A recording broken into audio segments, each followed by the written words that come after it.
Hello friends, इस video में हम लोग डिस्कस करने वाले हैं कोरोना वायरस 2 के इंडियन वेरिएंट के बारे में। इसमें और कौन कौन से वेरिएंट्स हैं, जैसे ब्रिटेन वाला वेरिएंट हो गया, ब्राज़ील वाला हो गया या फिर साउथ अफ्रीका वाला, वो क्या होते हैं।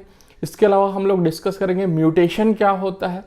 फिर हम लोग लास्ट में डिस्कस करेंगे डबल या फिर ट्रिपल वेरिएंट क्या होता है। तो सबसे पहले हम लोग समझते हैं कि म्यूटेशन क्या होता है।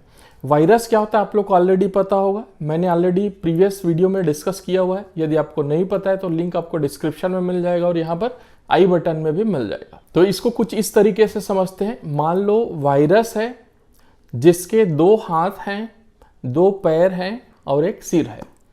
तो वायरस जो है कहीं पर भी मूवमेंट करेगा तो हाथ, पैर और सिर की मदद से करता है। अब ये जो हाथ, पैर और सिर है ये अलग अलग टाइप के प्रोटीन से बने हुए होते हैं। और जो कोरोना वायरस की बॉडी होती है उसके अंदर में क्या होता है, उसमें होता है आरएनए। तो म्यूटेशन किसको बोलते हैं, जैसा कि आप देख रहे हैं ये कोरोना वायरस का मान लो बेसिक वर्जन है। तो इसमें हाथ, पैर, सिर अलग अलग तरीके से बने हुए हैं।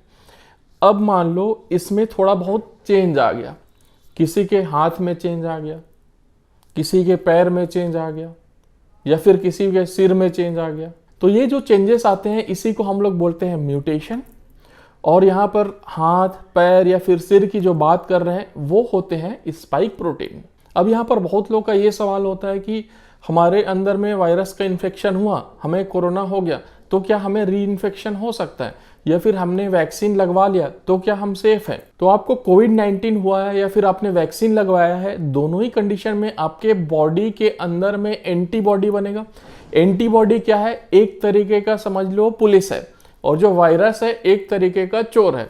तो पुलिस की ऑफिस में दिखाया गया जो बेसिक वाला वायरस था, फर्स्ट वाला, उसको दिखाया गया चारों तरफ से कि भाई इसको चारों तरफ से आप देख लो, ये चोर है, जहां पर भी दिखेगा उसको पकड़ करके जेल में बंद कर देना है। तो वहां पर जितने भी पुलिस के जो जवान थे जो एंटीबॉडी के फॉर्म में थे, उन्होंने देख लिया किसको, उस वायरस को चारों तरफ से। अब वो पुलिस के जवान ड्यूटी कर रहे हैं। अब कहीं बाहर से वायरस आया तो वही पुराना वाला बेसिक वर्जन वाला आएगा, तो चारों एंगल से पहचान में आ जाएगा, उसको तुरंत पकड़ लेंगे, जेल में बंद कर देंगे। लेकिन मान लो उसका वेरिएंट आया, मीन्स उसका म्यूटेंट आया, जिसका हाथ थोड़ा सा दूसरा है या फिर कोई पैर दूसरा है या फिर सिर दूसरा है, तो क्या होगा, मान लो एक एंगल से देखे, उस एंगल से उसका हाथ वैसा ही है तो उसको पकड़ लेंगे। लेकिन दूसरे एंगल से देखे जिधर से उसके हाथ में कुछ चेंजेस है तो उसको नहीं पकड़ पाएंगे। पुलिस को लगेगा कि ये तो चोर नहीं है। तो इस कंडीशन में क्या होगा, जो भी म्यूटेंट होगा या फिर वायरस का वेरिएंट होगा उसमें कुछ लोग तो पकड़े जाएंगे और जेल में बंद हो जाएंगे, मीन्स एंटीबॉडी उनको न्यूट्रलाइज कर देगा, उनको खत्म कर देगा। लेकिन कुछ वायरस बॉडी के अंदर में घुस जाएंगे और आपको री इन्फेक्शन हो सकता है आपके बॉडी में एंटीबॉडी होने के बावजूद। लेकिन इस कंडीशन में जनरली जो री इन्फेक्शन होता है वो माइल्ड होता है, मीन्स उतना ज़्यादा सीरियस होने का चांसेस कम रहता है। अब इस वायरस के वेरिएंट के बारे में बात करते हैं। तो जो सबसे पहला वेरिएंट था वो ब्रिटेन वाला था, यूके वेरिएंट जिसको हम लोग बोलते हैं। ये अब ग्लोबली फैल चुका है। ये सबसे पहले सितंबर 2020 में आइडेंटिफाई हुआ था। साइंटिफिकली इसको बोलते हैं लिनिएज B117, जो इसका एक्चुअल नाम है। इसके स्पाइक प्रोटीन में म्यूटेशन हुआ है, मीन्स इसके हाथ और पैर में चेंजेस आया है, उसकी वजह से ज़्यादा ट्रांसमिसिबल और लीथल हो गया, मीन्स जल्दी फैल सकता है और ज़्यादा खतरनाक हो गया। ऐसा क्यों, मान लो ये हमारे पास वायरस है, ये बाइंड होता है हमारा ACE2 रिसेप्टर से हमारे सेल में।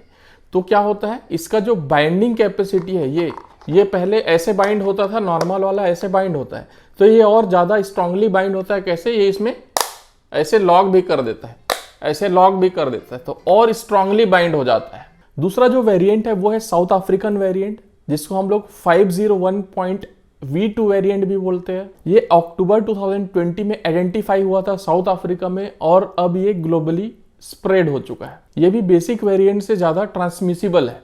अब जो नेक्स्ट वेरिएंट है वो है ब्राजीलियन वेरिएंट, जिसको साइंटिफिकली बोलते हैं लिनिएज P1। ये भी ज़्यादा ट्रांसमिसिबल था, प्लस इसमें डेथ का जो रेट था वो इंक्रीज हो गया। अब हम लोग बात करने वाले हैं इंडियन वेरिएंट का, जो इस वीडियो का मेन टॉपिक है। तो इसका साइंटिफिक नेम है B1.17 617 इसको फर्स्ट टाइम महाराष्ट्र में आइडेंटिफाई किया गया था अक्टूबर 2020 में।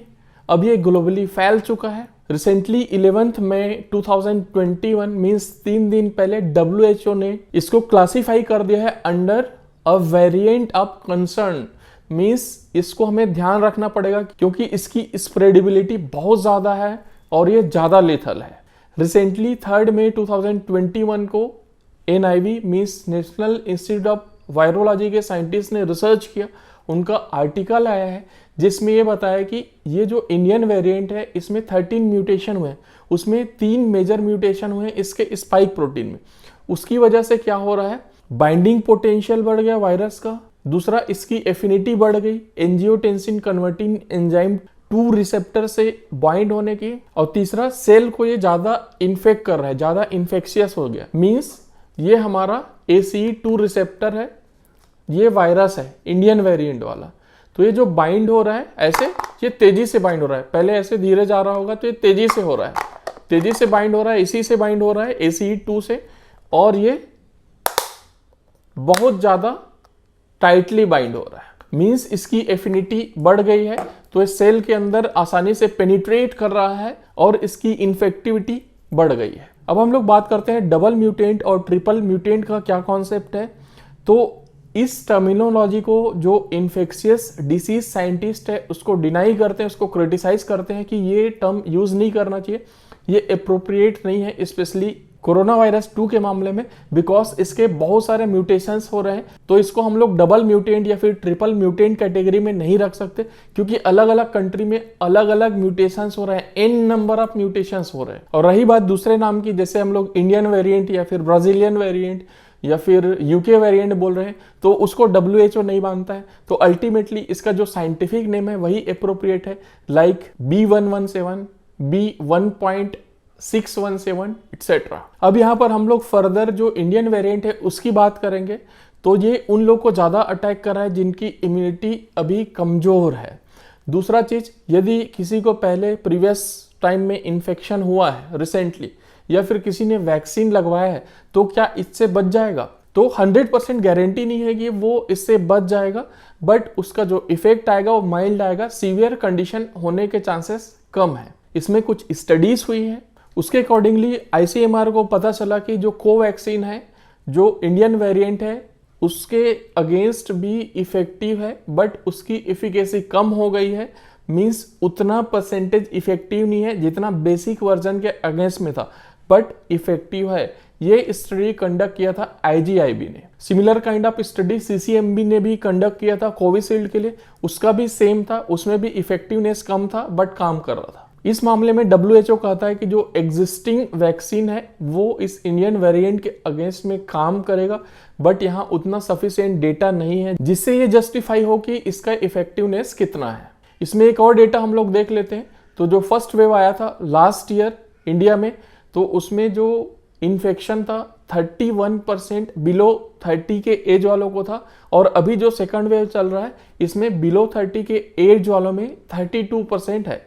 मींस उसमें कोई मेजर डिफरेंस नहीं है, 31-32% मींस 1% का ही डिफरेंस है। IDSP की तरफ से एक और डेटा है जिसके अकॉर्डिंगली अभी जब सेकंड वेव है जिसमें एसिम्प्टोमेटिक लोग हैं उनको ज्यादा ब्रेथलेसनेस की प्रॉब्लम हो रही, सांस लेने में तकलीफ हो रही है, जिसकी वजह से ज्यादा लोग हॉस्पिटलाइज्ड हो रहे हैं। आई होप आपको ये वीडियो पसंद आया होगा। Thank you so much.